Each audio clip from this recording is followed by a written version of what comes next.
আল্লাহ বলবে জিবরাইল আমার মহব্বতের নাম ধরে ডেকেছে, আমার হৃদয়কে কাঁপিয়ে দিয়েছে। আমার গোলাম কোথায় আছে আমি জানি, আমি তো সব জাননেওয়ালা। তুমি জাহান্নামের নিচে চলে যাও, একবারে নিচে, ওর নিচে আর কেউ নাই, একটা বিরাট পাথরের নিচে পড়ে গেছে। জিবরাইল যে পাথরটা সরাবে তো উবুর হয়ে পড়ে আছে, আর অজগর সাপে ওকে জড়িয়ে ধরে আছে। ওই অবস্থায় বলছে ইয়ান্নান ইয়ামান্নান। জিবরাইলের মাথার চুলে এমনি করে হাতটা ভরে দাঁড় করাবে, এইভাবে হিলিয়ে দেবে, সাপ বিচ্ছুগুলো নিচে পড়ে যাবে। তখন ওকে বলবে বান্দা, আল্লাহর গোলাম আমি জিবরাইল এসেছি, তুমি কি বলছো বলো।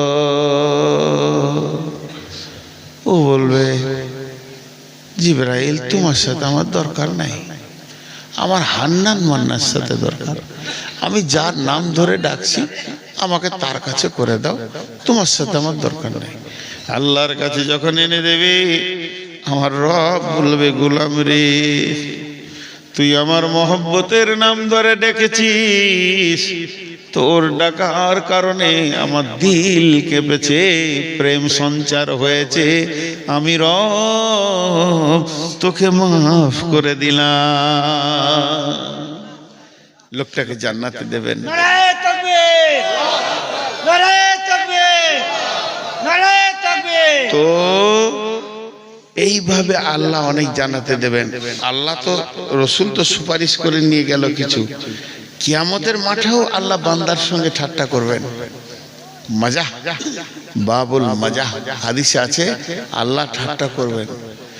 সেরকম আছে একজনের বিচার হয়ে গেছে, জাহান্নামের লাইনে দাঁড়িয়ে আছে, সব ঢুকছে দল দল দল দল, এবার ওর পালা পড়েছে, খানিক পরে ঢুকবে। আর একজন হাসরের ময়দানটাকে চিৎকার করে তোলপাড় করে দেবে। কেন?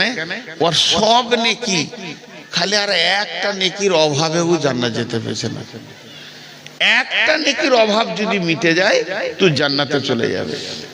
আর গায়ে মাটি মাখবে কিয়ামতের মাঠে, নসিব ইয়া নফসি, চিৎকার করবে আর কাঁদবে আর দৌড়ে বেড়াবে। তখন জাহান্নামের যে লোকটা দাঁড়িয়ে আছে লাইনে, ওকে বলবে এদিকে আয়।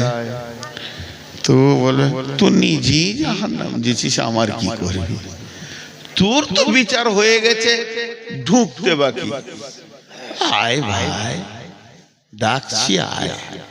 গেল, কি হয়েছে? একটা নেকির অভাব। ও তখন বলে আমার সব গোনা, খালি একটা নেকি আছে, ও থাকলি কি না থাকলি কি, চালে চলে যাবে।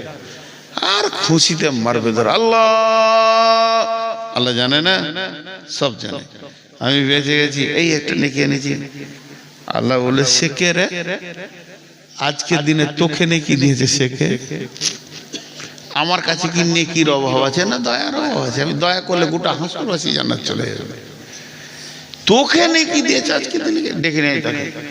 এবার এই যাবে ডাকতে, আয়, লাভ নাই, ওর মতো বকবে। ও যখন উল্টা বকছিল এই বকবে, আয়, লাভ নাই, আয় ভাই আয়।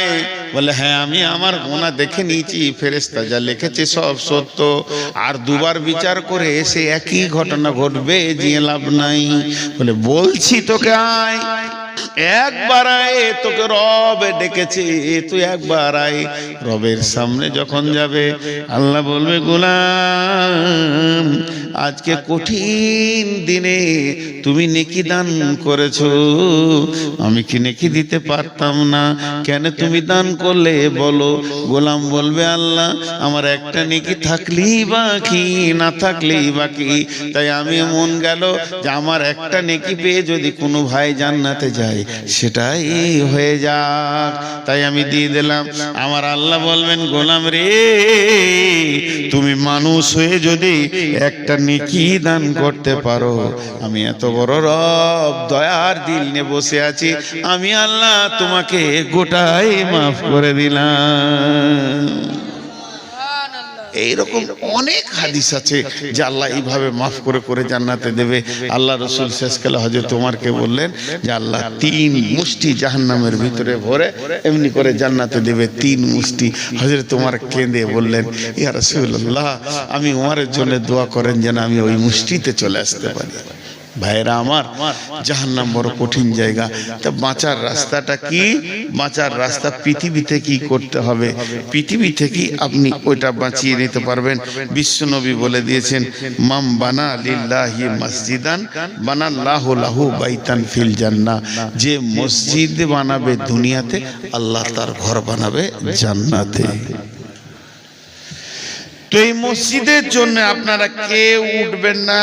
এখন ভারতীয় টাইমে বাজছে 12:25, 5 মিনিট উঠবেন না।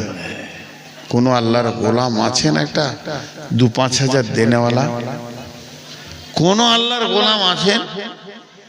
একজনও উঠবেন না। এটা প্রথম ভিক্ষা চেয়েছি, যদি উঠে যান তো আমার মন খারাপ হবে, আল্লাহ নারাজ হয়ে যাবে। মেহমানকে নারাজ করিয়েন না, কিন্তু যিনি দেবেন তিনাকে তো উঠতে হবে। উঠে এখানে আসেন।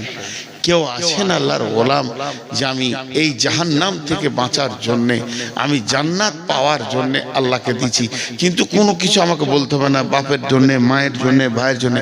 আপনি দেন আর চুপ করে থাকেন, আপনাকে আমরা আল্লাহ বাদলা দেবে। কত আছে? 10,000। মাশাআল্লাহ। কি করেন ভাই? রাজমিস্ত্রি। দেখেন 10 কি নাম? বাবু শেখ। 10,000 টাকা দিলেন। আর কেউ আছেন? আল্লাহর গোলাম কেউ আছেন? আমি বহুত দূরের মুসাফির, আপনাদের জন্য দোয়া করব, প্রাণ খুলে দোয়া করব। কোন আল্লাহর গোলাম আছেন? আল্লাহর বান্দা, রসুলের উম্মত, আল্লাহর বান্দা রসুলের উম্মত কেউ আছেন? দেখেন 5,000, 2,000, 1,000 আপনি স্বাধীন দিয়েছি। 10,000 একজন দিয়েছে, আল্লাহর একজন দেন। আর মেয়েদের ভিতরে, মা বোনেদের ভিতরে আর একবার চাদরটা ঘোরান, যদি কিছু আসে চাদর বা ব্যাগ ঘোরান। মাশাআল্লাহ। আমি বেশিক্ষণ আপনাদেরকে বিরক্ত করব না।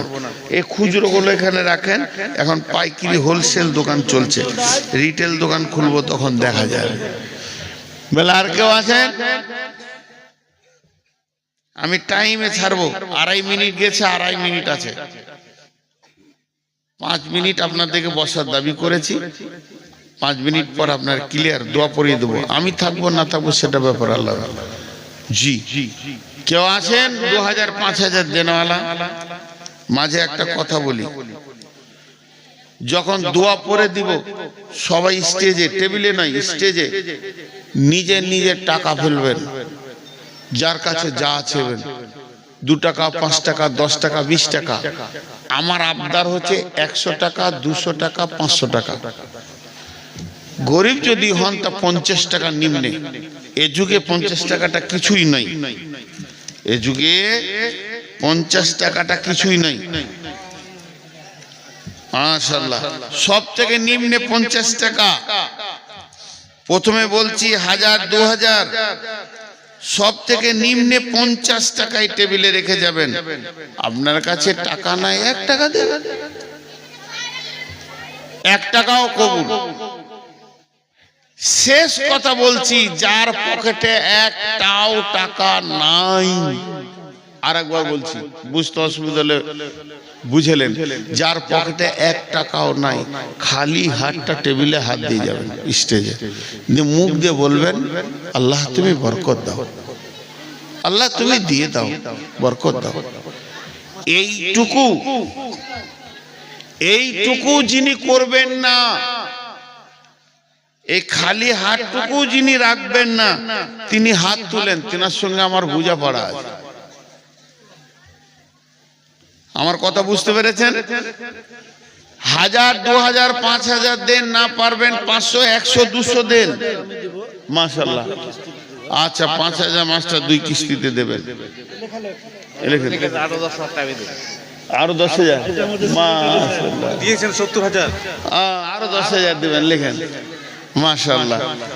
আমি যে কথাটা বললাম, আমার কথাটা বোঝার চেষ্টা করেন। 1000, 5000, 2000, 10,000 ঊর্ধ্বে যত পারবেন, নিম্নে 1 টাকাও দিয়ে এখানে হাজির হবেন। আর 1 টাকাও যদি না থাকে, খালি হাতটা টেবিলে রেখে যাবেন।